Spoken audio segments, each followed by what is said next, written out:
दोस्तों नमस्कार, आप देख रहे हैं बीबी न्यूज इंडिया। बीबी न्यूज इंडिया में आप सभी प्रवासी आप देशवासियों का स्वागत।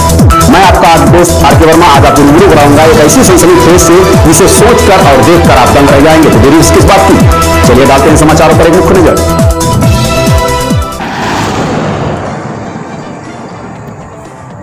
दोस्तों नमस्कार, मैं आपका दोस्त आर के वर्मा। आज हम जनपद बहराइच के विकासखंड नवाबगंज की ग्राम पंचायत रामनगर सिमरा के मजरा रामनगर के आसपास पहुंच चुके हैं और आज हम खास बातचीत आपसे करने वाले हैं लॉकडाउन के संबंध में। लॉकडाउन का चौथा चरण आज आरंभ हो चुका है।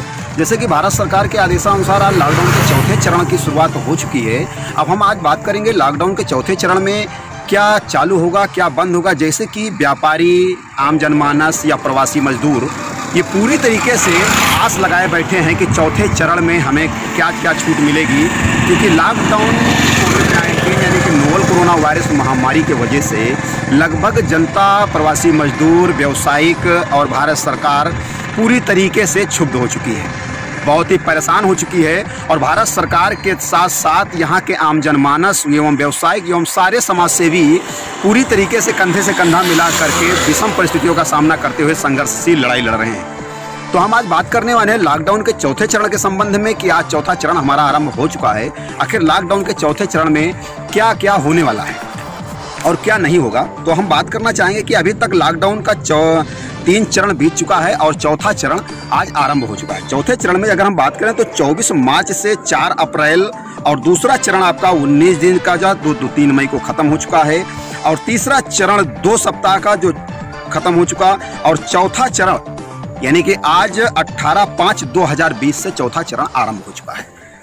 अब चौथे चरण की शुरुआत से लेकर अंत तक बीच में क्या होने वाला है ये आगे हम आपको बताएंगे, लेकिन फिलहाल अभी हम आपको अवगत कराते हैं। अब ज़्यादा जोर भारत सरकार ने राज्य सरकार को दे दी है। भारत सरकार पर पूरी तरीके से लोड अधिक होने के कारण राज्य सरकार को भी लोड थोड़ा बहुत दे दिया गया है। इसी बीच देश के यशस्वी प्रधानमंत्री 1 और मुख्यमंत्री 130 करोड़ की आबादी सभी एक साथ मिलकर के संघर्षशील लड़ाई लड़ रहे हैं। कोरोना के खिलाफ छिड़ी जंग जारी है। 17 मई के बाद लॉकडाउन खुलने की तैयारी है। इस बात को लेकर के आम जनमानस में खुशी की लहर है, लेकिन वहीं पर आज लॉकडाउन की तिथि बढ़ जाने से थोड़ा बहुत लोगों को चिंता भी है। ये चिंता का विषय भी है। लेकिन आज लॉकडाउन कैसे खुलेगा, लॉकडाउन ना खुलने की क्या है मजबूरी, तो आइए हम बात करेंगे इस संबंध में। आज इसी संबंध में माननीय मुख्यमंत्री और सभी प्रधानमंत्री एवं सभी मुख्यमंत्री के बीच में जो बैठक की गई है, बैठक में क्या नियम पारित हुए हैं, क्या आदेश जारी हुए हैं, इस संबंध में भी आज हम आपको अवगत कराएंगे। आज की इस मीटिंग में सबसे ज्यादा प्रधानमंत्री ने सोशल डिस्टेंसिंग बनाए रखने की अपील की है। इस मीटिंग में मोदी जी का सबसे ज्यादा फोकस उन देशों पर है जहां पर कोरोना संक्रमण सबसे अधिक कोरोना संक्रमण होने से बहुत ही लोगों में एक दिक्कत भी है। हम आज बात करने वाले हैं इसी संबंध में। अब हम आपको बताएंगे कि लॉकडाउन या नोवल कोरोना वायरस सबसे ज़्यादा किन देशों में है और आखिर ये लॉकडाउन की तिथि क्यों बढ़ रही है, इसकी वजह क्या है। महाराष्ट्र में अभी तक 1200 से 80 प्लस कोरोना पॉजिटिव हैं, गुजरात में 400 से प्लस, दिल्ली में 310 से प्लस, तमिलनाडु में 750 से प्लस, मध्य प्रदेश में 200 से प्लस, पश्चिम बंगाल में 160 से प्लस। इन सभी जगहों पर भारी मात्रा में केसेस, कहीं ना कहीं डरावने केसेस, ये डरा रहे हैं देश को। सबसे खास बात, देश की दशा को देखते हुए बैठक की इस बार 2 चरणों में बैठक संपन्न हुई। यही नहीं, देश के प्रधानमंत्री ने सोशल डिस्टेंसिंग को एक लौता सच्चा मंत्र बताया है। अगर हम बात करें तो कुछ हद तक सोशल डिस्टेंसिंग सही भी है और भारत सरकार ने यह भी बताया है कि अगर जरा सी भी चूक हुई तो 54 दिन की मेहनत निष्फल हो जाएगी, तपस्या भंग हो सकती है। जो काम पिछले 50 दिनों से किया जा रहा है, हो सकता है आगे 50 दिनों तक और भी करना पड़ जाए। यह बात भी साफ हो रही है। अब अगर हम बात करें तो ट्रेनों को लगभग हरी झंडी मिल चुकी है। और अब हवाई उड़ान भी धीरे धीरे चालू होने की संभावना है। वहीं पर उद्धव ठाकरे मुंबई से प्रवासी मजदूरों को रोकने की बात की है। भारत सरकार से अपील की है कि प्रवासी मजदूरों को रोका जाए, उनको घर न भेजा जाए। यहाँ से प्रवासी मजदूर अगर घर चले गए तो फैक्ट्रियां बंद हो जाएंगी। अब एक बड़ी बात सामने निकलकर ये आ रही है कि जहां पर आज उद्धव ठाकरे प्रवासी मजदूरों को रोकने की बात कर रहे हैं, कल जब यही प्रवासी मजदूर दर-दर की ठोकरें खा रहे थे, भूखे मरने के कगार पर थे, तब आखिर ये कहां थे? कोई बिस्कुट खाकर अपना समय व्यतीत करता था तो कोई पानी पीकर व्यतीत करता था। भूखे प्यासे पैदल चल के लोग अपने घरों तक पहुंचे हैं। क्या अब वो दोबारा मजदूरी के लिए नाना प्रकार के देशों में जाएंगे? ये अपने आप में एक बहुत बड़ा सवाल है।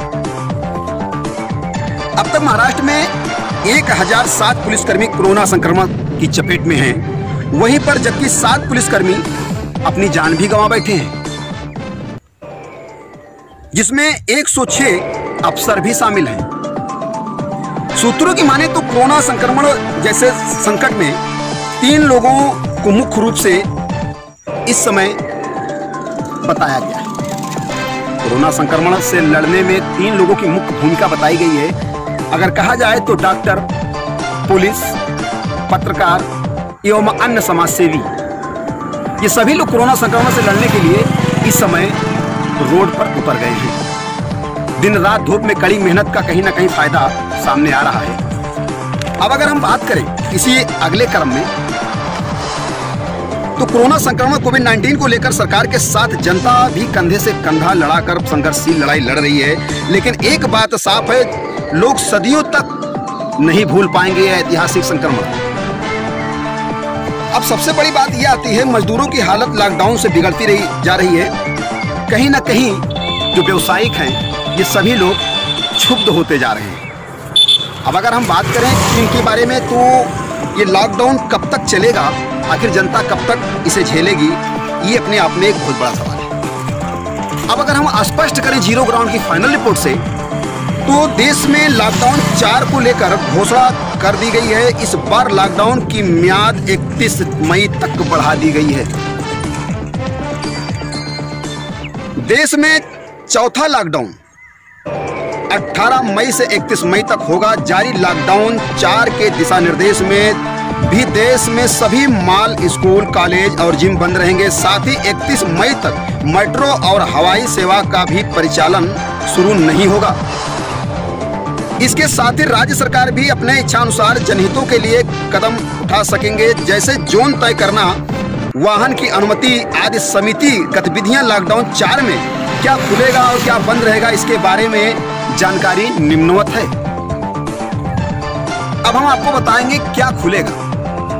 ऑनलाइन लर्निंग चलती रहेगी, स्पोर्ट कॉम्प्लेक्स और स्टेडियम खुलेंगे, लेकिन कोई दर्शक नहीं होगा। स्टेडियम प्रैक्टिस के लिए खोले जाएंगे, सरकारी दफ्तर खुलेंगे, सरकारी कैंटीन चलती रहेगी। राज्य सरकारों की सहमति से एक राज्य से दूसरे राज्य लोग जा सकते हैं, यातायात साधन शुरू हो सकती है। ये एक बहुत ही बड़ी राहत भरी खबर है। अब हम बात करेंगे क्या बंद रहेगा। हवाई उड़ानें बंद रहेंगी, मेट्रो रेल सेवाएं बंद रहेंगी, स्कूल कॉलेज बंद रहेंगे, होटल रेस्टोरेंट बंद रहेंगे, cinema hall, shopping mall, gym पहले की तरीके पूरी तरीके से प्रतिबंधित रहेंगे। वहीं पर धार्मिक आयोजनों पर भी पाबंदी जारी रहेगी। स्वास्थ्य मंत्रालय के पैमानों के मुताबिक कौन सा इलाका किस जोन में होगा, इसको लेकर राज्य सरकार फैसला लेगी। और जो सरकार ने गाइडलाइंस जारी की है, इसको मानने के लिए भारत सरकार और राज्य सरकार बातें हैं। इसके अलावा मोबाइल में आरोग्य सेतु ऐप होना अनिवार्य बताया गया है। सबसे पहले 25 मार्च से 14 अप्रैल तक के लिए लॉकडाउन घोषित किया गया था। इसके बाद में इसे बढ़ाकर 15 अप्रैल से 3 मई तक कर दिया गया था। उसे भी बढ़ाकर 4 मई से 17 मई तक, और अब इस बार 18 मई से 31 मई तक लॉकडाउन बढ़ाया गया है। देश में कोरोना वायरस के कारण मरने वाले लोगों की संख्या बढ़कर 2825 हो गई है और संक्रमित की संख्या 9,927 पर पहुंच गई है। पिछले 24 घंटे में 103 लोगों ने इस बीमारी से जान गंवाई है और संक्रमण के 3,970 नए मामले आने से फिर एक बार झटका लगा है। ये जोरदार झटका लगने से लोग पूरी तरीके से क्षुब्ध और परेशान हो गए हैं। अब इसी बात में जनपद बहराइच के कस्बा नवाबगंज से वरिष्ठ समाज सेवी, जन जन के दिलों में वास करने वाले और जन जन की जुबान पर देवताओं के तरीके से रटे जाने वाले माननीय श्री पिंटू गुप्ता जी से आज हम आपकी बात कराएंगे। देखते हैं लॉकडाउन की इस विषम परिस्थिति में जनता को हमारे चैनल के माध्यम से क्या दिशा निर्देश देते हैं। समाज सेवियों में एक महान हस्ती गिने जाने वाली हैसियत इस शख्सियत से आज हम मिलने का प्रयास करेंगे और आपको भी मुखातिब कराएंगे कि कस्बा नवाबगंज से पूरे देशवासियों को क्या मैसेज देना चाहेंगे। तो तब तक के लिए एक छोटी सी ब्रेक के लिए आप बने रहिएगा हमारे साथ। अभी कुछ ही पलों में फिर इसी अपडेट को लेकर के पुनः आपके पास आने वाले हैं। तब तक एक छोटी सी ब्रेक के लिए जय हिंद। अभी एपिसोड जो हमारे तैयार होते हैं उसमें मैंने बताया था कि जन जन के दिलों में वास करने वाले हर यहाँ के जनता के दिलों पे एवं जबान पे परमात्मा के तरीके से रटा जाने वाला नाम, जिस सक्सेस के नाम मैंने अभी कुछ ही पलों पहले आपको बताया था, आज वो हमारे बीच अभी उपस्थित हो चुके हैं। उनका नाम भी माननीय श्री पिंटू गुप्ता जी बताया जा रहा है। ये भारतीय जनता पार्टी और यहाँ के कांवरिया संघ के अध्यक्ष एवं जितने भी इस कस्बे के अंतर्गत जितने भी समाज सेवी काम होते हैं सभी में सबसे सर्वश्रेष्ठ दर्जा दिया जाता है। ये जनपद बहराइच उन महान शहरों में गिने जाते हैं जिसको समाज सेवी में जितनी तुलना की जाए कम। तो इसी क्रम में आज भारत में चौथा लॉकडाउन आरंभ हो चुका है। इस संबंध में आज हम बात करने का प्रयास करेंगे कि हमारे चैनल के माध्यम से यहाँ के जनता को क्या दिशा निर्देश देना चाहेंगे। तो चलिए इसी क्रम में हम बात करते हैं माननीय पिंटू गुप्ता जी से। भारत का चौथा लॉकडाउन आरंभ हो रहा है, इस समझ से आपको अपने कस्बा एवं देश को क्या दिशा निर्देश देना चाहेंगे। हम अपने चौथे चरण में, जैसा कि हमारे आदरणीय प्रधानमंत्री जी ने सभी राज्यों से राय लेकर निर्णय लिया है, उसी विषय पे हम ये कहना चाहेंगे कि सरकार द्वारा दिए गए गाइडलाइंस का पालन करें। सभी जनता से ये निवेदन है, चूँकि हमारी क्षेत्र की जनता कम पढ़ी लिखी है, सोशल डिस्टेंस के बारे में थोड़ा कम जानकार है, उससे निवेदन करेंगे कि सोशल डिस्टेंस का विशेष पालन करें। बाहर से आए हुए लोगों की जानकारी प्रशासन को तुरंत उपलब्ध कराएं, जिससे किसी प्रकार की समस्या हमारे क्षेत्र में न उत्पन्न हो पाए और सुकून से जैसा जीवन यापन जिस भी ढंग से चल रहा है लॉकडाउन के तहत हम लोग चलते रहें। आने वाली इस महामारी से बचने के लिए जब जिंदगी रही तो बहुत दुकानें खोली जाएंगी, बहुत पैसा कमाया जाएगा। जब जिंदगी ही नहीं रहेगी, न दुकान रहेगी न पैसा रहेगा। यही संदेश हम अपने क्षेत्र के लोगों को देना चाहते हैं, सभी लोगों को देना चाहते हैं जो आपके चैनल के माध्यम से हमें देख रहे हों। उनसे मेरा हाथ जोड़ के ही निवेदन है कि सभी लोग पूर्णतः चौथे राउंड के लॉकडाउन का पालन करें। जैसा कि भी आपने देखा कि हमारे बीच उपस्थित माननीय पिंटू गुप्ता जी ने बहुत ही अमूल्य बात कही कि जीवन है तो सब कुछ है। जीवन की सुरक्षा के लिए हमें लॉकडाउन सोशल डिस्टेंस का पालन करना चाहिए, भारत सरकार के आदेशों का पालन करना चाहिए, हमें कहीं से उनके आदेशों की धज्जियां नहीं उड़ानी चाहिए। ये सबसे अमूल और विशेष बात है। जीवन हमारा सबसे सर्वोपरि है। इसी के साथ आज का एपिसोड समाप्त हो रहा है। अभी कुछ ही पलों में हम फेसबुक लाइव और यूट्यूब लाइव के माध्यम से आपको अपना एपिसोड दिखाएंगे। तब तक के लिए छोटे से ब्रेक के लिए जय।